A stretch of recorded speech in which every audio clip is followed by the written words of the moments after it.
अस्सलामुअलैकुम।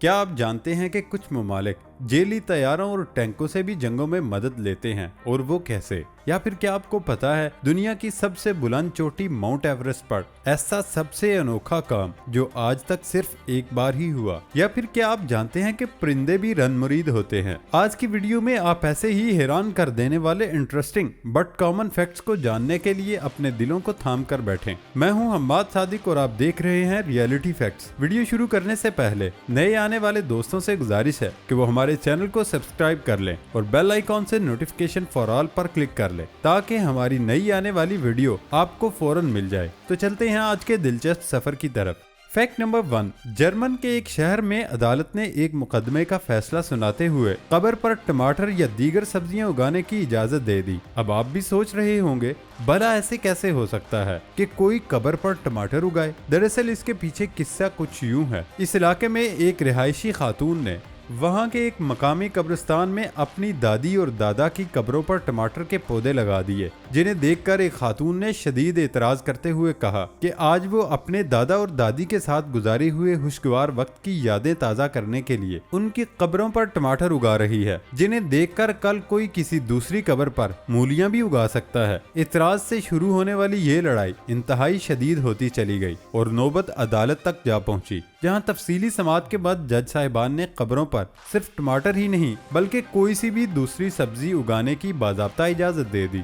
अलबत्ता अदालत ने यह भी कहा कि ऐसा करते हुए इस बात का ख्याल रखना जरूरी है कि कब्र और कब्रिस्तान की खूबसूरती मुतासिर न हो, यानी कब्र पर टमाटर या कोई भी सब्जी इंतहाई सलीका मंदी से उगाई जाए। वादे रहे कि जर्मनी में आमतौर पर एहतरामन कब्र पर रंग बिरंगे फूलों के गुलदस्ते, गुलदान और मोमबत्तियां रखी जाती हैं, जबकि इस हवाले से कब्रों पर टमाटर उगाना एक बिल्कुल ही मुख्तलिफ ख्याल था। इसी तरह चंद साल पहले जर्मनी में ऐसा ही एक और मुकदमा मशहूर हुआ, जब कैंसर के एक नौजवान मरीज ने ख्वाहिश जाहिर की थी कि उसके मरने के बाद कब्र के कत्बे पर उसकी पसंदीदा तरीन फुटबॉल टीम का अलामती निशान यानी लोगो बनवाया जाए। इस पर मुकामी चर्च ने मजहबी वजूह की बिना पर इस ख्वाहिश की मुखालफत कर दी, लेकिन कई माह तक कानूनी लड़ाई जारी रहने के बाद फरीकैन इस पर मुत्तफिक हो गए कि कब्र की जमीन पर फुटबॉल टीम के लोगों की जगह गेंद की शक्ल वाला निशान बनाया जाएगा।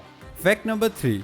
स्विट्जरलैंड का एक गांव इतना खूबसूरत है कि उसे देखने के लिए लोग दूर दूर से आते हैं, और इसी बिना पर स्विस हुकूमत ने इस गांव की तस्वीर खींचने पर पाबंदी आयद कर दी है ताकि लोग उस गांव की खूबसूरत तस्वीर देखकर हसद का शिकार न हो। उसे पहाड़ी के दामन में वाक़े खूबसूरत तरीन गांव का दर्जा हासिल है। जो लोग यहाँ आने से कासिर हैं वो उसकी तस्वीर देखकर उदास और मायूस हो सकते हैं, और उसी बिना पर उस गांव की तस्वीर लेने पर पाबंदी और जुर्माना आयद कर दिया गया है। अगरचे ये खबर एक मजाक लगती है, लेकिन हुकूमत ने तस्वीर लेने की पाबंदी की खिलाफ वर्जी करने पर 5 यूरो का जुर्माना आयद किया। हुकूमती मौक़िफ़ के मुताबिक इस खूबसूरत गांव की तस्वीर सोशल मीडिया पर जारी होने से लोगों में हसद और एहसासे कमतरी के साथ डिप्रेशन के जज्बात भी उभरते हैं। इसीलिए अब यहां आने वाले सयाहों पर तस्वीर पोस्ट करने पर पाबंदी और जुर्माना रखा गया है।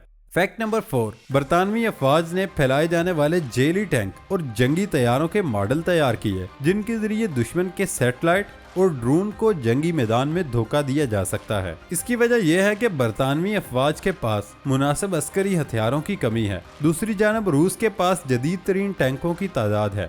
जेली गुब्बारा टैंक हरारत भी खारिज करते हैं, जिससे दुश्मन का थर्मल निजाम धोखा खाकर उसे असली गुमान करेगा। इसके अलावा मोबाइल ट्रांसमीटर से जेली सिग्नल भी खारिज किए जाते हैं। गुब्बारा टैंक का वजन सिर्फ 100 किलोग्राम है और उसे चंद सिपाही मिलकर तैयार करके रख सकते हैं। बरतानवी अफवाज ने उसके साथ साथ जंगी तैयारे भी बनाए। दूसरी आलमी जंग में जेली टैंक इस्तेमाल किए गए और दीगर जंगों में भी उनकी अफादियत सामने आई। कुछ ऐसे ही हथियार रूस के पास भी मौजूद हैं। दोस्तों, क्या आप इस हकीकत के बारे में जानते हैं? कमेंट बॉक्स में कमेंट करके लाजमी बताएं।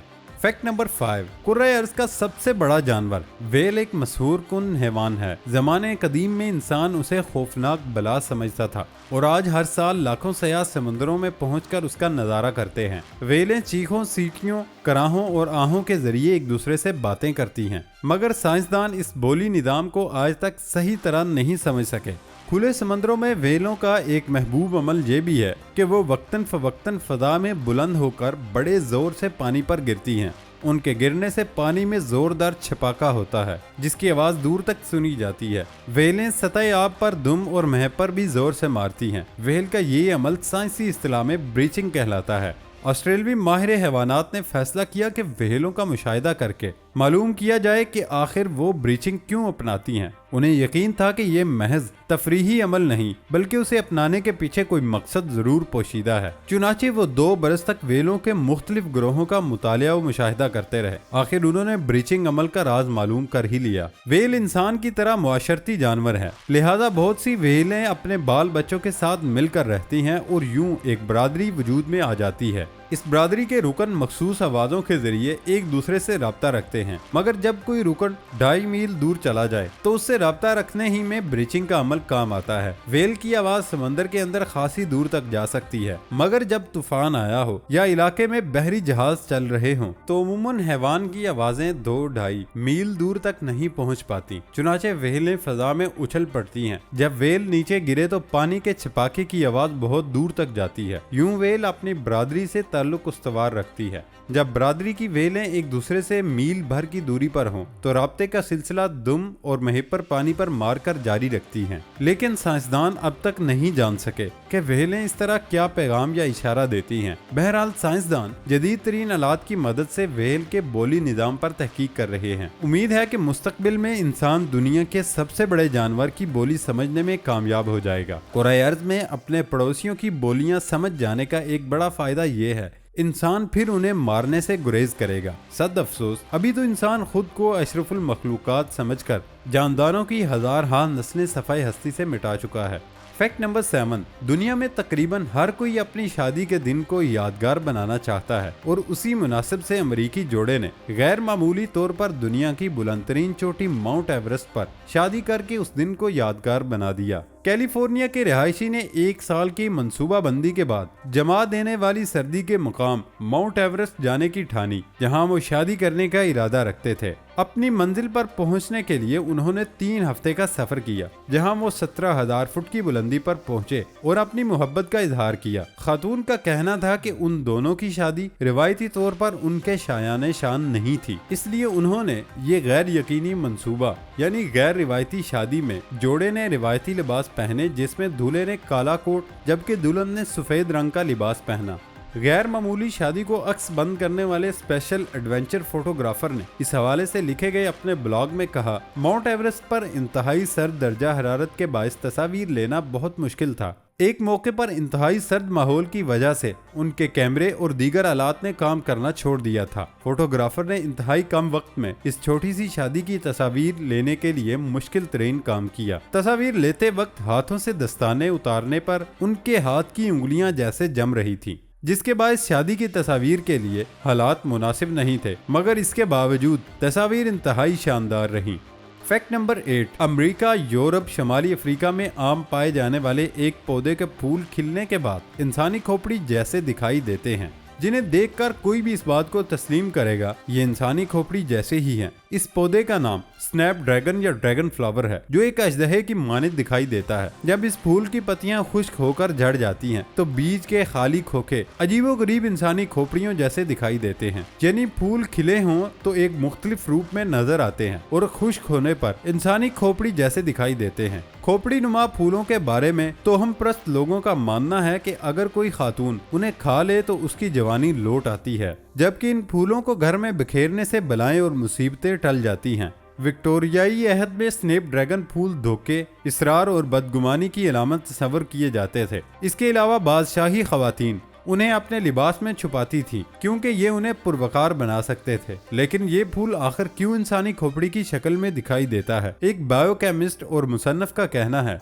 कि स्नैप ड्रैगन के फूल 2 तरफा तशाकुल बाइलेटरल सिमेट्री जैसी शक्ल रखते हैं। इसकी पत्तियां झड़ने के बाद अंदर का खोखला हिस्सा इंसानी आंखों के खाली डीलों और इंसानी मुंह जैसा दिखाई देता है।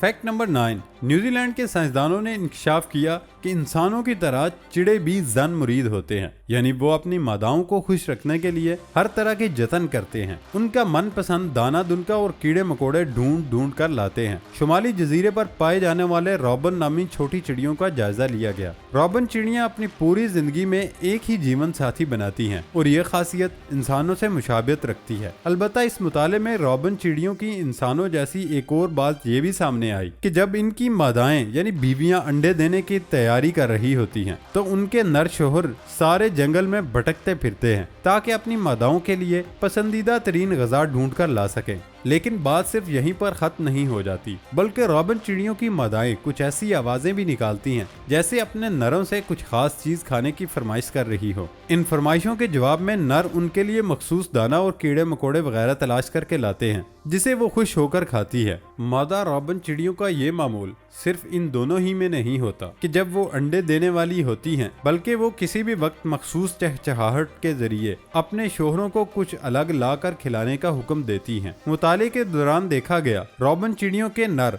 बहुत ही फरमाबरदार किस्म के शोहरों जैसा बर्ताव करते हुए कोई एहतजाज या नखरा किए बगैर अपनी मादाओं का हुक्म बजा लाते हैं और उन्हें खुश रखने की भरपूर कोशिश करते हैं। इस तहकीक से यही पता चलता है कि जन मुरीदी सिर्फ इंसानों ही तक महदूद नहीं, बल्कि जानवरों और परिंदों में भी नरों यानी शोहरों के हालात इंसानों से कुछ मुख्तलिफ नहीं होते। दोस्तों, ये था हमारा आज का सफर। नई वीडियो आने तक इजाजत दें। अल्लाह हाफिज।